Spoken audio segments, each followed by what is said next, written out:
ನಿಮ್ ದುಡ್ಡಿಗೆ ಬರೀ 4-5% ಬಡ್ಡಿ ಸಿಗ್ತಾ ಇದೆಯಾ? ಸ್ಟೇಬಲ್ ಮನಿ ಮೂಲಕ ಭಾರತದ ಬ್ಯಾಂಕ್ಗಳಲ್ಲಿ FD ಬುಕ್ ಮಾಡಿ 9.5% ವರೆಗೂ ಬಡ್ಡಿ ಪಡೀರಿ. ಅದು ಕೂಡ 5 ಲಕ್ಷ ರೂಪಾಯಿಗಳವರೆಗೆ RBIನ DICGC ಗ್ಯಾರಂಟಿಯೊಂದಿಗೆ. ಕೆಲವೇ ಸೆಕೆಂಡ್ಗಳಲ್ಲಿ FD ಬುಕ್ ಮಾಡಬಹುದು. ಡಿಸ್ಕ್ರಿಪ್ಷನ್ ಹಾಗೂ ಪಿನ್ ಕಾಮೆಂಟ್ ನಲ್ಲಿರೋ ಲಿಂಕ್ ಮೂಲಕ ಆಪ್ ಡೌನ್ಲೋಡ್ ಮಾಡಿ.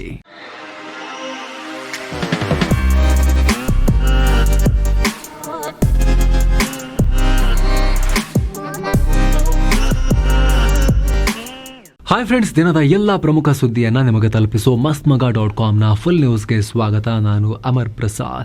ಸ್ನೇಹಿತರೆ, ಕಾಶ್ಮೀರ ಉಗ್ರ ದಾಳಿ ಭಾರತ ಹಾಗೂ ಪಾಕಿಸ್ತಾನ ನಡುವೆ ಯುದ್ಧಕ್ಕೆ ಕಾರಣ ಆಗಬಹುದು ಅನ್ನೋ ಅನುಮಾನ ಈಗ ಬಹುತೇಕ ನಿಜವಾಗಿದೆ. ಭಾರತ ಅಧಿಕೃತವಾಗಿ ಯುದ್ಧಕ್ಕೆ ತಯಾರಾಗ್ತಿದೆ.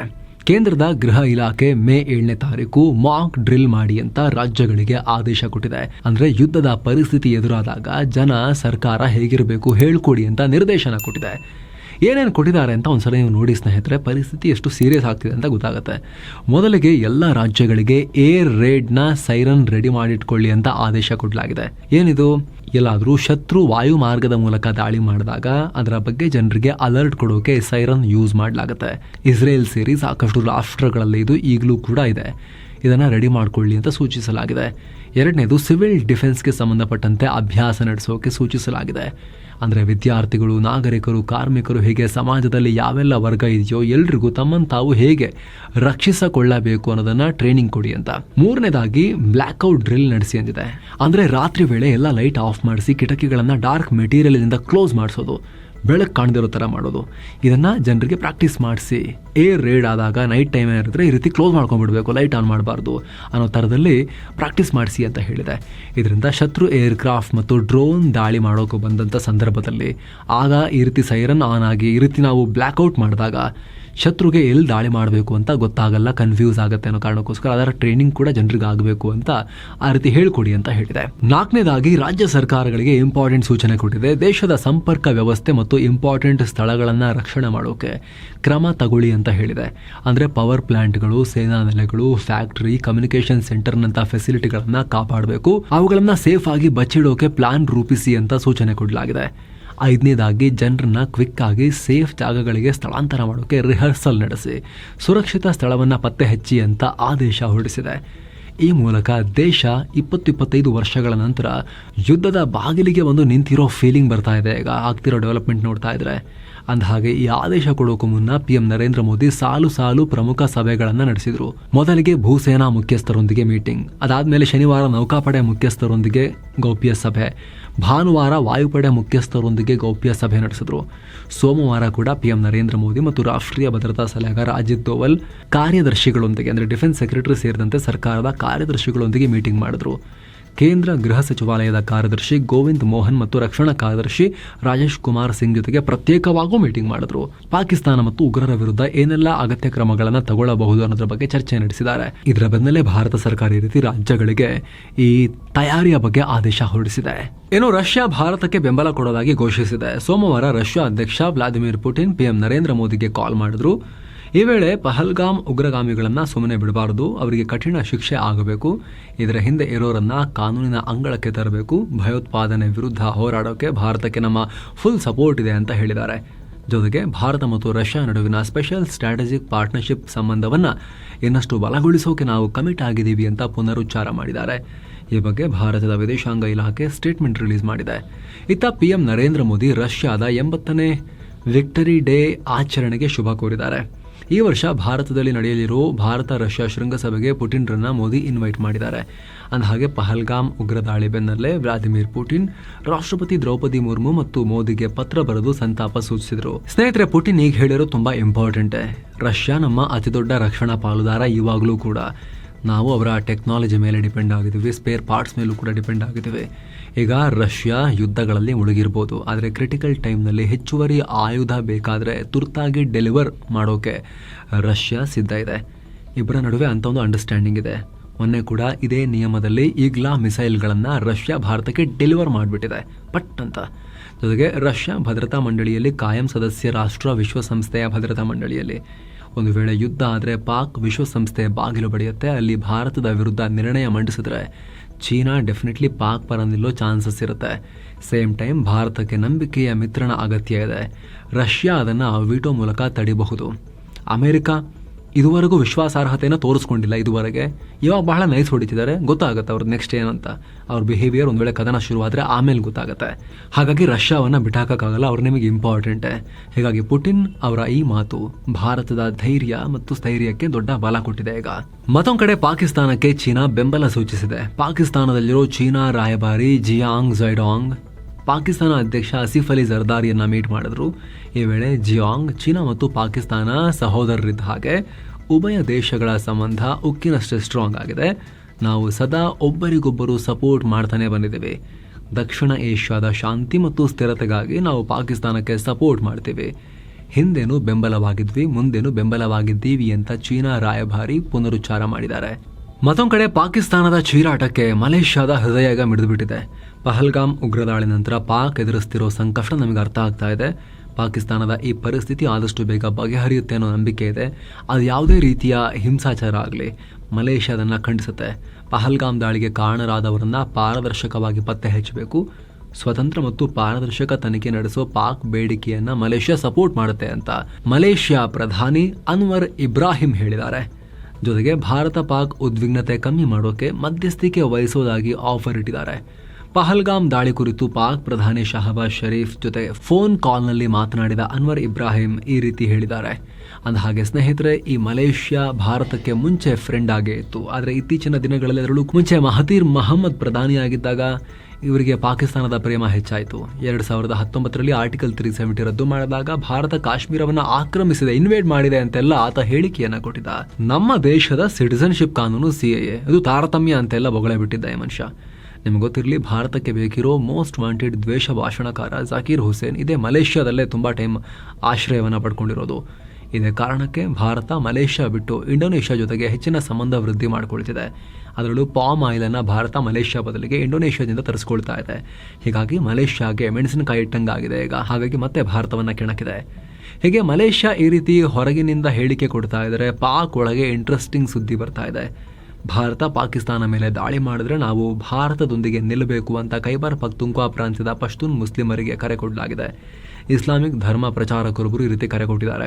ಈ ವಿಡಿಯೋ ಸೋಷಿಯಲ್ ಮೀಡಿಯಾದಲ್ಲಿ ವೈರಲ್ ಆಗಿದೆ. ಪಾಕ್ ಸೈನಿಕರು ನಮ್ಮ ಮೇಲೆ ದೌರ್ಜನ್ಯ ಮಾಡ್ತಿದ್ದಾರೆ. ನಾವು ಎಂದಿಗೂ ಪಾಕಿಸ್ತಾನ ಪರವಾಗಿ ಕೂಗೋದಿಲ್ಲ. ನಾನು ಜೈಲಲ್ಲಿದ್ದಾಗ ಭಾರತ ಪಾಕಿಸ್ತಾನದ ಮೇಲೆ ದಾಳಿ ಮಾಡಲಿ ಅಂತ ದೇವರಲ್ಲಿ ಪ್ರಾರ್ಥನೆ ಮಾಡ್ತಾ ಇದ್ದೆ. ಕುರಾನ್ ಮೇಲೆ ನನಗೆ ನಂಬಿಕೆ ಇದೆ. ನಮ್ಮ ಮೇಲೆ ದಾಳಿ ಮಾಡಿದವರಿಗೆ ಇನ್ನೊಂದು ಕಡೆಯಿಂದ ಶಿಕ್ಷೆ ಆಗಲೇಬೇಕು. ಭಾರತ ದಾಳಿ ಮಾಡಲಿ, ನಾವು ಭಾರತಕ್ಕೆ ಸಪೋರ್ಟ್ ಮಾಡೋಣ ಅಂತ ಪ್ರಾರ್ಥನೆ ಮಾಡಿದ್ದಾರೆ. ಭಾಷಣ ಮಾಡಿಬಿಟ್ಟಿದ್ದಾರೆ. ವೈರಲ್ ಆಗಿದೆ ಪಾಕಿಸ್ತಾನದಲ್ಲಿ ಖೈಬರ್ ಪಖ್ತೂನ್ಖ್ವಾದಲ್ಲಿದ್ದು. ಖೈಬರ್ ಪಖ್ತೂನ್ಖ್ವಾ ಬಗ್ಗೆ ನಿಮಗೆ ನಮ್ಮೆಲ್ಲ ವಿಡಿಯೋಸ್ ನೋಡಿದ್ರೆ, ಬ್ಯಾಕ್ ಟು ಬ್ಯಾಕ್ ಮಾಡಿರೋ ರಿಪೋರ್ಟ್ಸ್ ನೋಡಿದ್ರೆ ನಿಮಗೆ ಗೊತ್ತಾಗಿರುತ್ತೆ. ಪಾಕಿಸ್ತಾನದಲ್ಲಿ ಪ್ರತ್ಯೇಕತೆ ಅತಿ ಹೆಚ್ಚಿರೋ 2ನೇ ರಾಜ್ಯ ಅದು. ನಂಬರ್ 1 ಬಲೂಚಿಸ್ತಾನ. ಅದು ಬಿಟ್ಟರೆ ಖೈಬರ್ ಪಖ್ತೂನ್ಖ್ವಾದಲ್ಲಿರುವಂಥ ಪಶ್ತೂನಿಗಳು TTP ಪಾಕಿಸ್ತಾನ ತಾಲಿಬಾನಿ ಸಪೋರ್ಟ್ ಮಾಡ್ತಾರೆ. ಅವರು ಕೂಡ ಪ್ರತ್ಯೇಕ ಆಗಕ್ಕೆ ಟ್ರೈ ಮಾಡ್ತಾ ಇದ್ದಾರೆ. ಏನೋ ಪಹಲ್ಗಾಮ್ ಉಗ್ರದಾಳಿ ಬೆನ್ನಲ್ಲೇ ಭಾರತ ಸರ್ಕಾರ ಪಾಕಿಸ್ತಾನದ ನರನಾಡಿಗಳನ್ನು ಕಟ್ ಮಾಡೋ ಕೆಲಸವನ್ನು ಮುಂದುವರೆಸಿದೆ. ಪಾಕಿಸ್ತಾನಕ್ಕೆ ಹೋಗ್ತಾ ಇದ್ದ ಫಂಡಿಂಗ್ ನಿಲ್ಲಿಸೋಕೆ ಕೇಂದ್ರ ಹಣಕಾಸು ಸಚಿವೆ Nirmala Sitharaman Asian development bank ಸಂಪರ್ಕಿಸಿದ್ದಾರೆ.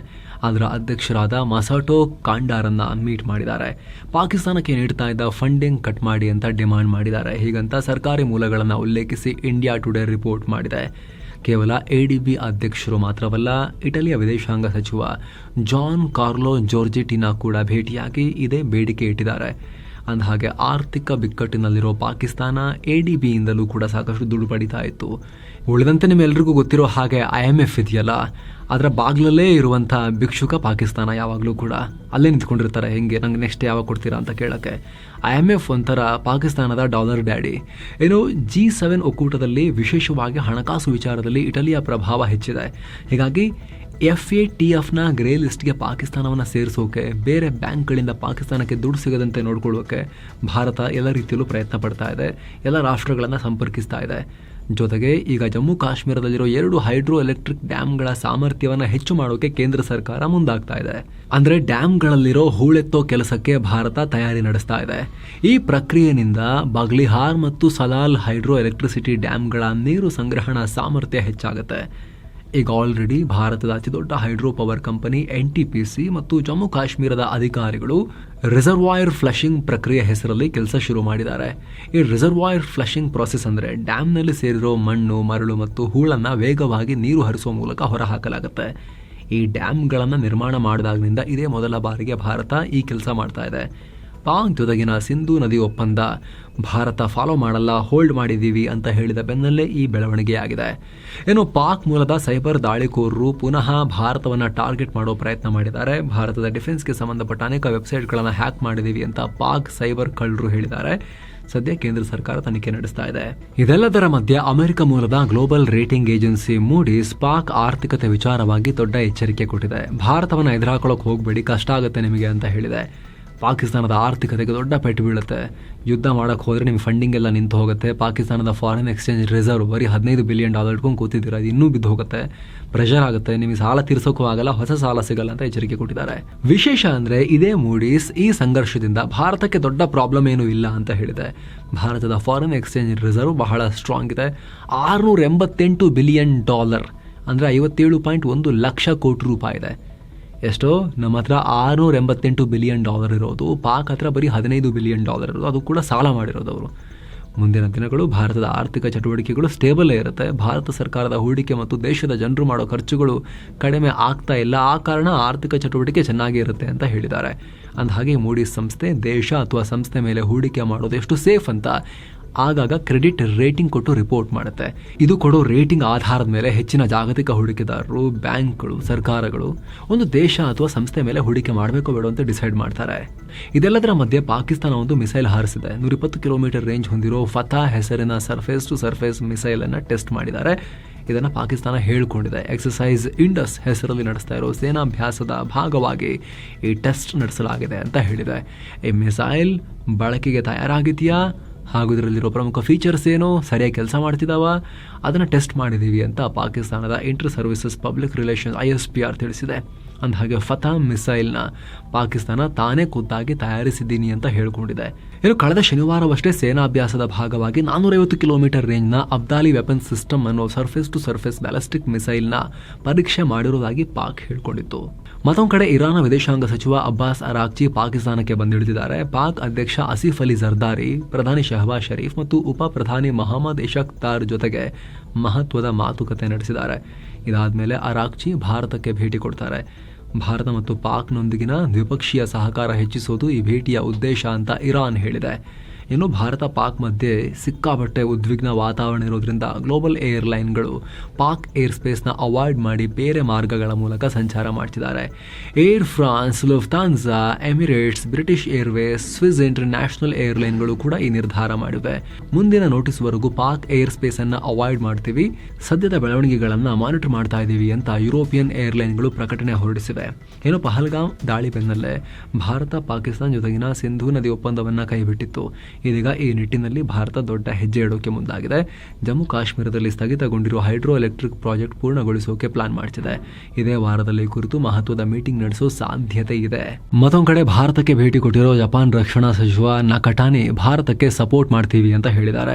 ಭಯೋತ್ಪಾದನೆ ವಿರುದ್ಧ ಹೋರಾಡೋಕೆ ಭಾರತಕ್ಕೆ ಫುಲ್ ಸಪೋರ್ಟ್ ಮಾಡ್ತೀವಿ, ಜಪಾನ್ ಭಾರತದೊಂದಿಗೆ ನಿಲ್ಲುತ್ತೆ ಅಂತ ಹೇಳಿದ್ದಾರೆ. ಮತ್ತೊಂದು ಕಡೆ ವಿಪಕ್ಷ ನಾಯಕ ರಾಹುಲ್ ಗಾಂಧಿ, CJI ಸಂಜೀವ್ ಖನ್ನಾ ಕೂಡ PM ಮೋದಿ ನಿವಾಸಕ್ಕೆ ತೆರಳಿ ಮೀಟಿಂಗ್ ಮಾಡಿದ್ದಾರೆ. ಇವರೇನಕ್ಕೆ ಹೋಗಿರೋದು ಮುಂದಿನ CBI ಮುಖ್ಯಸ್ಥರ ಆಯ್ಕೆ ಕುರಿತು ಮಹತ್ವದ ಚರ್ಚೆ ನಡೆಸಿದ್ದಾರೆ. ಅಂದಹಾಗೆ CBI ಚೀಫ್ ಆಯ್ಕೆ ಮಾಡೋ ಕಮಿಟಿಗೆ ಪ್ರಧಾನಿ ನೇತೃತ್ವ ವಹಿಸ್ತಾರೆ. ಇದರಲ್ಲಿ ಲೋಕಸಭಾ ವಿಪಕ್ಷ ನಾಯಕ ಹಾಗೂ CJI ಕೂಡ ಇರ್ತಾರೆ. ಅಂದಹಾಗೆ ಸದ್ಯ ಪ್ರವೀಣ್ ಸೂದ್ CBI ಚೀಫ್ ಇದ್ದಾರೆ. ಇವರ ಅಧಿಕಾರಾವಧಿ ಬರೋ ಮೇ 25ನೇ ತಾರೀಕು ಕೊನೆಗೊಳ್ಳುತ್ತೆ. ಖ್ಯಾತ ಗಾಯಕ ಸೋನು ನಿಗಮ್ಗೆ ಕನ್ನಡ ಸಿನಿಮಾ ರಂಗದಿಂದ ತಾತ್ಕಾಲಿಕ ಬ್ಯಾನ್ ಹೇರಿದೀವಿ ಅಂತ ಹೇಳಿದ್ದಾರೆ. ಕನ್ನಡಿಗರ ಭಾವನೆಗೆ ಧಕ್ಕೆ ಉಂಟು ಮಾಡಿದ್ರು ಕೂಡ ಕ್ಷಮೆ ಕೇಳಿಲ್ಲ ಅಂತ ರಾಜ್ಯ ಚಲನಚಿತ್ರ ಮಂಡಳಿ ಈ ನಿರ್ಧಾರವನ್ನು ತಗೊಂಡಿದೆ. ಏನೋ ಮಂಗಳೂರಿನ ಸುಹಾಸ್ ಶೆಟ್ಟಿ ಹತ್ಯೆ ಕೇಸ್ಗೆ ಟ್ವಿಸ್ಟ್ ಸಿಕ್ಕಿದೆ. ಈ ಹತ್ಯೆ ಹಿಂದೆ ಲಕ್ಷಾಂತರ ರೂಪಾಯಿಯ ಟ್ರಾನ್ಸಾಕ್ಷನ್ ಆಗಿದೆ ಅಂತ ಹೇಳಲಾಗ್ತಿದೆ. ಫಾಜಿಲ್ ಹತ್ಯೆಗೆ ಪ್ರತಿಕಾರವಾಗಿ ಪ್ರಭಾವಿ ಮುಸ್ಲಿಮರು ಮೃತ ಫಾಜಿಲ್ ಸಹೋದರ ಆದಿಲ್ ಮೆಹರೂಫ್ಗೆ ಸುಮಾರು 50 ಲಕ್ಷ ರೂಪಾಯಿ ಫಂಡಿಂಗ್ ಮಾಡಿದ್ದಾರೆ. ವಿದೇಶದಿಂದಲೂ ಭಾರಿ ಪ್ರಮಾಣದ ಫಂಡಿಂಗ್ ಆಗಿರೋ ವಿಚಾರ ಕೂಡ ಬೆಳಕಿಗೆ ಬಂದಿದೆ. ಹೀಗಾಗಿ ಪೊಲೀಸರು ಹಲವು ಬ್ಯಾಂಕ್ ಖಾತೆಗಳ ಪರಿಶೀಲನೆಗೆ ಮುಂದಾಗಿದ್ದಾರೆ. ಅಲ್ಲದೆ ಹತ್ಯೆಯಲ್ಲಿ ಬಜ್ಪೆ ಠಾಣೆಯ ಹೆಡ್ ಕಾನ್ಸ್ಟೇಬಲ್ ರಶೀದ್ ಕೂಡ ಪರೋಕ್ಷವಾಗಿ ಕೈಜೋಡಿಸಿರುವ ಅನುಮಾನ ಇದೆ ಅಂತ ಹಿಂದೂ ಜಾಗರಣ ವೇದಿಕೆ ಮುಖಂಡ KT ಉಲ್ಲಾಸ್ ಅನ್ನೋರು ಆರೋಪ ಮಾಡಿದ್ದಾರೆ. ಸುಹಾಸ್ ಶೆಟ್ಟಿ ಹತ್ಯೆ ಖಂಡಿಸಿ ಹಿಂದೂ ಪರ ಸಂಘಟನೆಗಳು ಚಿಕ್ಕಮಗಳೂರು ಬಂದ್ಗೆ ಕರೆ ಕೊಟ್ಟಿದ್ದಾರೆ. ಅತ್ತ ಶೃಂಗೇರಿ, ಕಳಸ, ಕೊಪ್ಪ, ಎನ್ಆರ್ಪುರ ಪಟ್ಟಣದಲ್ಲೂ ಕೂಡ ಬಂದ್ ಆಚರಿಸಲಾಗಿತ್ತು. ಕಲಬುರಗಿಯ ಸೇಂಟ್ ಮೇರೀಸ್ ಕಾಲೇಜಿನಲ್ಲಿ ನೀಟ್ ಪರೀಕ್ಷೆ ವೇಳೆ ಜನಿವಾರ ತೆಗೆಸಿದ ಕೇಸ್ನಲ್ಲಿ ಇಬ್ಬರು ಪರೀಕ್ಷಾ ಸಿಬ್ಬಂದಿಯನ್ನ ಬಂಧಿಸಲಾಗಿದೆ. ಇವ್ರನ್ನ ಶರಣಗೌಡ ಮತ್ತು ಗಣೇಶ್ ಅಂತ ಗುರುತಿಸಲಾಗಿದೆ. ಕರ್ನಾಟಕ ಪೊಲೀಸರು ಬಂಧಿಸಿದ್ದಾರೆ. ಭಾನುವಾರ ನಡೆದ ಪರೀಕ್ಷೆಯಲ್ಲಿ ಈ ಪರೀಕ್ಷಾ ಸಿಬ್ಬಂದಿ ವಿದ್ಯಾರ್ಥಿ ಶ್ರೀಪಾದ್ ಜನಿವಾರವನ್ನು ತೆಗೆಸಿ ಪರೀಕ್ಷೆ ಬರೆಸಿದ್ರು. ಶ್ರೀಪಾದ್ ಪಾಟೀಲ್ ಅಂತ ಆತನ ಹೆಸರು. ಹೀಗಾಗಿ ಜನಿವಾರ ತೆಗೆಸಿ ನನ್ನ ಧಾರ್ಮಿಕ ಭಾವನೆಗೆ ಧಕ್ಕೆ ತಂದಿದ್ದಾರೆ ಅಂತ ವಿದ್ಯಾರ್ಥಿ ಕಲಬುರಗಿಯ ಸ್ಟೇಷನ್ ಬಜಾರ್ ಠಾಣೆಯಲ್ಲಿ ಕೇಸ್ ಹಾಕಿದ್ರು. ಇದರ ಬೆನ್ನಲ್ಲೇ ಅವ್ರನ್ನ ಅರೆಸ್ಟ್ ಕೂಡ ಮಾಡಲಾಗಿದೆ, ಆರೋಪಿಗಳನ್ನ.